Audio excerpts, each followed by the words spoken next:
Welcome viewers.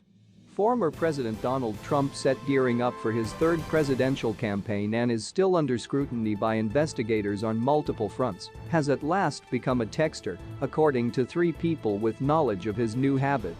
His messages have recently shown up in the phones of surprised recipients, they said. In this video we will break it all down for you. But before we continue, please take a minute of your precious time to hit the subscribe button below and turn on the notification bell to get the latest update from us. The former president's resistance to texting frustrated investigators for the House January 6 committee as they tried to track his thoughts and actions when he worked to overturn the 2020 election. In his testimony before the committee, the former president's eldest son, Donald Trump Jr., said he texted the White House Chief of Staff, Mark Meadows, during the Capitol attack because his father doesn't text. That changed around the beginning of this year. Friends, confidants and even people not especially close to Mr. Trump began receiving text messages from his cell phone, most of them described as innocuous, such as New Year greetings or political observations. A spokesman for Mr. Trump declined to comment. The former president has long been constantly on his phone, but only to talk into it or, before he was kicked off Twitter, to send streams of tweets. For years, people corresponding with him sent him text messages, which always went unanswered. He was unreachable by email. He sometimes asked aides to send electronic messages to reporters, referring to the missives as wires, like a telegram. People who have worked for Mr. Trump in the White House and in his private business say he has prided himself on being smart for leaving almost no documentation of his communications and discussions in meetings.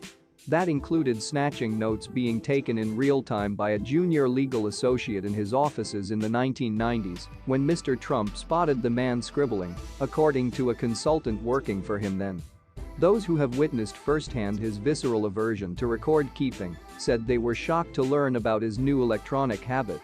Mr. Trump also chided Donald F. McGahn, his first White House counsel, for notes he took.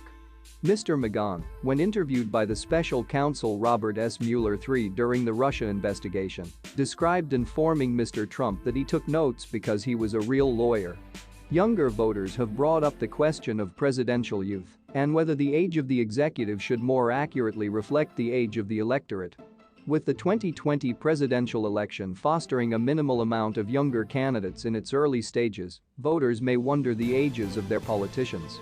President age requirement? Why 35 is the designated necessity. On June 14, 2022, Donald Trump turned 76 years old.